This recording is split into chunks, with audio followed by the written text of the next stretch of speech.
အကိုကြီးပြီးခဲ့တဲ့ဘက်ကဆိုရင်ကျွန်တော်တို့ဒီအမုန်းစကားနဲ့ပတ်သက်ပြီးတော့ပေါ့နော်အမုန်းစကားလာ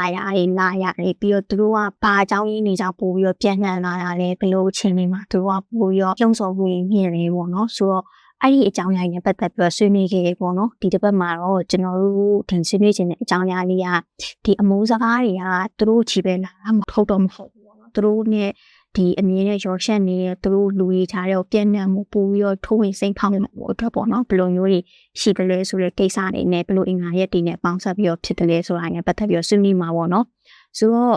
ပထမဆုံးတစ်ချက်အနေနဲ့ပေါ့နော်ဆိုတော့ကျွန်တော်မေးချင်တဲ့မေးခွန်းကဒီမြန်မာနိုင်ငံမှာလက်ရှိပြည်သူလူထုကြားထဲမှာလူခွဲစီကြားထဲမှာဒီသတင်းတူသတင်းအမှားတွေစိတ်ဝင်နေတာရှိတယ်ပေါ့နော်ဆိုတော့ဒီသတင်းတူသတင်းအမှားတွေနဲ့အမှုစကားတွေကရောဆက်ဆက်မှုရှိရလို့ထင်တာပေါ့နော်တကယ်လို့သူတို့ကြားမှာဆက်ဆက်မှုရှိရဆိုလဲဘာဘလို့ပတ်သက်ဆက်နွယ်နေလဲပေါ့မရှိဘူးဆိုရင်လည်းဘာကြောင့်မရှိဘူးပေါ့နော်ဆိုတော့အဲ့ဒါလေးအကိုအမြင်လေးတစ်ချက်သုံးသပ်ပေးပါအောင်ကိုဟုတ်ကဲ့ဒီပြောရမယ်ဆိုရင်တော့ကျွန်တော်မြန်မာနိုင်ငံမှာအခုပြန့်နှံ့နေတဲ့ဒီသတင်းတူသတင်းမှားတွေနဲ့အမုန်းစကားကြားဆက်ဆက်မှုတွေကဒီရာဇဝတ်နဲ့ချီအောင်နက်နက်ရှိတိုင်းပတ်သက်နေတာတွေ့ရတယ်ပေါ့နော်အထူးသဖြင့်ဆိုရင်ကျွန်တော်ဒီလူမျိုးစုနဲ့ယဉ်ကျေးမှုနဲ့ပတ်သက်နေတဲ့ဒုတ်ထန်းတားတန်းပြောရမယ့်အကြောင်းအရာတွေကနေစလို့ဒီနေ့ခေတ်အကြောင်းအရာတွေထိတာပေါ့နော်ဒီနေရာမှာဆိုရင်သတင်းတူသတင်းမှားပေးလိုက်တဲ့အချက်လက်မှာတွေကကျွန်တော်တို့လူဖွဲ့စည်းတွေကြားမှာယုံကြည်မှုကိုပြတ်ပြားစေပြီးတော့ဒီမတိနားမလည်ခြင်းတွေကနေတဆင့်လူဖွဲ့စည်းတွေကိုအလံဝေးကွာစေတယ်ပေါ့နော်အမုန်းစကားရဲ့ကဏ္ဍကြတော့ဒီမတူညီတဲ့ဘာသာရေးနိုင်ငံရေးဒီချက်တွေကိုပြစ်မှတ်ထားပြီးတော့ခွဲခြားပေးခြင်းတာရန်လိုတာအဲ့ဒီဆက်ဆံရေးကိုဖြစ်စေတယ်ပေါ့ဆိုတော့ဒီအမုန်းစကားတွေကိုပို့ပြီးတော့တောက်လာမှုအတွက်ကိုသတင်းတူသတင်းမားတွေရဲ့အချက်လက်မားတွေကထောက်ပံ့ကူညီပေးနေတာကိုတွေ့ရတယ်ဥပမာပြောမယ်ဆိုတော့ဒီကျွန်တော်နိုင်ငံမှာအထက်ကပြောခဲ့သလိုမျိုးပေါ့နော်ဗလီတန်းမှာဘာတွေရှိတယ်ဖျားကောင်းပြတ်တွေရှိတယ်ပြီးတော့ခွန်ရှစ်6ဆိုတာဘာကိုခေါ်တာ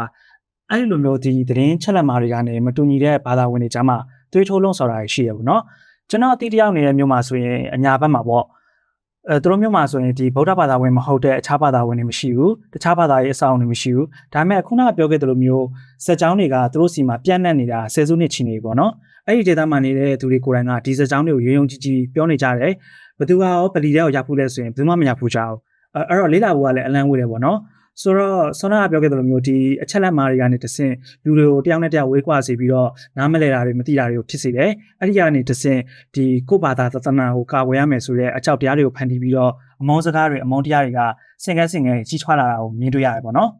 ဟုတ်ကဲ့ဆိုတော့ဒီသတင်းတူသတင်းမှားတွေမမှန်မကန်တဲ့ဒီအချက်လက်တွေဟာလည်းအမုန်းစကားတွေဖြစ်စီဖို့အတွက်ပါဝင်လှုံ့ဆော်နေတဲ့ဒီအကြောင်းရင်းအချက်လက်တွေလို့ဒါကျွန်တော်တို့သုံးသပ်လို့ရတယ်ပေါ့ဆိုတော့နောက်တစ်ခုအနေနဲ့ကကြတော့ဒီအခုချိန်မှာဆိုရင်ဒါနည်းပညာတွေရတယ်ဒါအကောင်းလာပြီလူတိုင်းကနည်းပညာလေးနဲ့ကိုလည်းလက်ဖက်မှုကိုလို့ရှိနေပြီပေါ့ဆိုတော့အဲ့ဒီချိန်မှာဒီကျွန်တော်တို့မြန်မာနိုင်ငံမှာဆိုတဲ့လူများစုတုံးက Facebook တို့ Telegram တို့ဒီလို digital media တွေရဲ့အခန်းကဏ္ဍကိုအမိုးစကားပြန့်ပွားမှုမှာပိုဖြစ်စီရလို့ထင်တာပေါ့နော်ဆိုတော့ဘာကြောင့်လဲမထင်ဘူးဆိုရင်တော့ဘာကြောင့်လဲပေါ့နော်ဟုတ်တကယ်ပြောရင်တော့ကျွန်တော်စီမှာဒီလိုမျိုး digital media မရှိကြတာပေါ့နော်တရားပွဲတွေလက်ကမ်းစာဆောင်တွေပြီးတော့ magazine channel နဲ့ VCD အခွေတွေကနေဘာသာရေးပဋိပက္ခတွေကိုဥတည်တဲ့အမုန်းစကားတွေအများကြီးပြန့်နှံ့နေရပေါ့နော်အထူးသဖြင့်တော့ဒီလိုမျိုးတရားပွဲတွေလူစီကားတဲ့ဘူရာတွေကားဂိတ်တွေအဲ့ဒီနေရာတွေမှာဖြန့်ဝေကြတာပေါ့အခုခေတ်မှာလည်းဒီလိုမျိုးအားထုတ်စရာမလိုဘဲနဲ့social media account တွေရှိရုံနဲ့ပဲဒီကမ္ဘာတဝန်းကတန်းတဲ့ချီတဲ့လူတွေစီကိုဒါရိုက်ဖြန့်ချီလာနိုင်တယ်ပေါ့နော်ဆိုတော့ဒီကောင်းတဲ့ຢာတွေရှိသလိုအမုန်းစကားလိုမျိုးစက်ကြောင်းတွေကလည်းအချိန်တိုတွင်းမှာအများကြီးပြန့်နှံ့လာတာရှိတယ်ပြန်ပြီးတော့ဒီ2018ခုနှစ်ကဖြစ်ခဲ့တဲ့ရိုဟင်ဂျာတွေကိုအစုလိုက်ပြုံလိုက်ရှင်းလင်းခဲ့တဲ့ဖြစ်စဉ်ကိုပြန်ပြောရမယ်ဆိုရင်လည်းဒီအမျိုးသားရဲ့အင်အားစုတွေတက်လော်ဘီတွေက Facebook platform တွေကနေပေါ့နော်ရိုဟင်ဂျာနဲ့ပတ်သက်တဲ့သတင်းတူသတင်းမှာအမုန်းစကားတွေကိုဖြန့်ဝေခဲ့တာကအတိုင်းအတာတစ်ခုထိရှိခဲ့တယ်ပေါ့ဒါတွေကတရားစွဲဆိုခံရတာတွေထိပါရှိခဲ့တယ်ပေါ့နော်ဆိုတော့ကျွန်တော်တို့ပလင်းမောက်ကိုဖွင့်ရင်ကောင်းတဲ့အနံ့အနေနဲ့လာတယ်လို့မကောင်းတဲ့အနံ့အနေနဲ့ဝင်နေပေါ့နော်ပိုင်ရတဲ့အနေနဲ့ရနိုင်တော့အညော်ရတဲ့အနေနဲ့ရနိုင်ဝဲပေါ့digital platform ကနေပြီးတော့ကောင်းကျိုးတွေလည်းရှိနိုင်တယ်လို့ကျွန်တော်တို့တစ်ဖက်မှာဆိုလဲစူးကျိုးတွေလည်းရှိနိုင်ပြီပေါ့နော်ဆိုတော့ဆက်ဆက်ပြီးတော့နောက်တစ်ခုအနေနဲ့ပေါ့နော်ဆိုတော့ဒီအမုန်းစကားအကြောင်းအရာတွေကိုရောကြနေပါပေါ့နော်ဒီအသိပညာပေးတာတွေပြင်ပြီးတော့သတင်းစကားအမှန်တွေကိုဖြန့်ဝေတဲ့အချိန်မှာဒီအချက်အလက်အမှန်တွေနဲ့နည်းပညာတွေရောဘလို့အထောက်အကူပြုနိုင်နေပေါ့နော်ဟုတ်ကျွန်တော်တို့ကဒီအမုန်းစကားတွေကိုရောကြဖို့တော့ပေါ့နော်ဒီသတင်းအချက်လက်မှန်တွေနဲ့နည်းပညာအရာလဲတစ်ဖက်တစ်လမ်းကနေလှုပ်ဆောင်လို့ရတယ် ဒီဘာသာရေးနဲ့ပတ်သက်လို့ပဲဖြစ်ဖြစ်တမိုင်းအကြောင်းအချက်လက်ရပဲဖြစ်ဖြစ်ပေါ့နော်ဒါမှမဟုတ်လက်တော်ဖြစ်စဉ်တွေရဆိုရင်ကျွန်တော်တစ်လျှောက်လုံးသိခဲ့တဲ့အချက်လက်တွေကမှားနေရဆိုတာမျိုးလူတို့အကြားမှာမြင်သာလာဆောင်ရွက်ကြလို့ရတယ်ပေါ့နော်ဥပမာနီးစပ်ဆုံးပြောရမယ်ဆိုရင်ဒီအိန္ဒိယကိုဖျားဖူးသွားခဲ့တဲ့မြန်မာနိုင်ငံကဗုဒ္ဓဘာသာဝင်တွေကိုဟိန္ဒူဘာသာဝင်တွေကဝိုင်းရိုက်တယ်ဆိုပြီးတော့ဗီဒီယိုဖိုင်တက်လာတာရှိတယ်ဒါကိုကျွန်တော်တို့က reverse image search လိုမျိုးအရာနဲ့စစ်ဆေးတဲ့အခါမှာဒါကဘာသာရေးနဲ့နွယ်နေတာမဟုတ်ဘဲနဲ့ဇက်မြင့်ခွဲခြားမှုကနေဖြစ်လာတဲ့ရံပွဲဆိုတာကိုအတည်ပြုနိုင်တယ်ဒါကိုပြန်ပြီးတော့ရှင်းပြနိုင်ကြတာမျိုးရှိခဲ့တယ်ပေါ့နော်အဲ့ဒီလိုမျိုးဒီအသိပညာပေးတဲ့အပိုင်းမှာဆိုရင်လည်းကျွန်တော်တို့ကတစ်ချောင်းလုံးသိခဲ့တဲ့ဒီဘာသာရေးပွဲတော်တွေသင်္ကေတတွေစသဖြင့်ဒါတွေရဲ့အသေးပဲတွေကိုဒီသက်ဆိုင်ရာဘာသာရေးခေါင်းဆောင်တွေပူးပေါင်းပြီးတော့ပြန်လည်အသိပညာပေးဖော်ပြပေးတာတွေပေါ့ဒါတွေကနေလည်းကျွန်တော်တို့အမောင်းစကားတွေကိုရော့ပအောင်လှုပ်ဆောင်နိုင်ပါတယ်ဟုတ်ဆိုတော့နီးပညာရဲ့အခန်းကဏ္ဍဒီအမောင်းစကားကိုဖြန့်ဝေရတဲ့နေရာမှာမဟုတ်ဘဲနဲ့ပြန်ပြီးတော့ရှော့ချဖို့နေရာမှာလည်းမမှန်ကန်ကန်နဲ့တုံးတက်မယ်ဆိုရင်ကောင်းကျိုးတွေအများကြီးရှိရပေါ့နော်အထောက်အကူပြုဖို့အများကြီးရှိရလို့ဒါကျွန်တော်တို့သုံးသပ်လို့ရတယ်ပေါ့ဆိုတော့ဒီတစ်ဆက်သေးမှာဆိုလို့ရှိရင်လည်းဒါစောစောကပြောရရတော့ဒါလူတွေကနီးပညာကိုဘယ်လိုအသုံးချမလဲပေါ့တစ်ဖက်မှာဆိုလို့ရှိရင်လည်းဒီနီးပညာတွေကိုပိုင်ဆိုင်နေတဲ့သူတွေပေါ့နော်ဆိုတော့ဒီ social media company တွေနီးပညာ platform တွေကအဲ့ဒီပိုင်ဆိုင်နေတဲ့သူတွေသူတို့ရဲ့ policy တွေဝါဒတွေရောဒီအမုန်းစကားပြန့်နှံ့မှုတွေကိုတိုက်ဖြတ်ဖို့တားဆီးဖို့အတွက်စ조사ကူညီနေရလို့ကိုရှုစာလာပေါ့နော်ဘယ်လိုသုံးသပ်နေပေါ့ပြီးတော့သူတို့အနေနဲ့ဆိုရင်ရောဒီအမုန်းစကားတွေရောကြလာအောင်ဘာတွေလုပ်ပေးနိုင်လဲလို့ထင်နေရှုစာပါတယ်ပေါ့နော်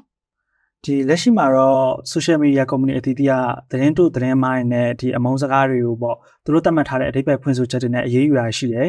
။ဒါပေမဲ့တစ်ဖက်မှာလည်းဒါတွေကအရန်အားနေနေရပေါ့နော်။ကျွန်တော်သိသလောက်ပြောရမယ်ဆိုရင်ဒီ Facebook ကအချက်လက်စစ်ဆေးတဲ့သူတွေအရပ်ဘက်ဖွဲ့စည်းနေပူးပေါင်းပြီးတော့သူတို့ platform မှာရှိတဲ့အမုန်းစကားတွေသတင်းတို့သတင်းမိုင်းတွေကိုစစ်စစ်တာတွေဖယ်ရှားတွေလှုပ်ဆောင်နေရပေါ့။ဒါပေမဲ့ဒါတွေကအကုန်လုံးကိုမလွှမ်းခြုံနိုင်ဘူး။ပြီးတော့ဒါအပြင်ခုနောက်ပိုင်းမှာလူသုံးများလာတဲ့ဒီ TikTok တို့ Telegram တို့မှာဆိုရင်လည်းပို့ပြီးတော့ဆိုးဆိုးဝါးဝါအတားဆီးမရှိပြန့်နေရပေါ့နော်အရေးယူမှုတော်တော်လေးအားနည်းတယ်လို့လည်းပြောလို့ရတယ်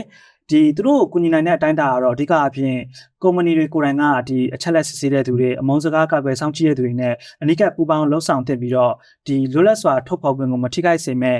အစီအမံတွေနဲ့အတူပေါ့နော်သက်ဆိုင်ရာနိုင်ငံတွေရဲ့အစိုးရတွေနဲ့ပူးပေါင်းလှုပ်ဆောင်ကြဖို့လည်းလိုတယ်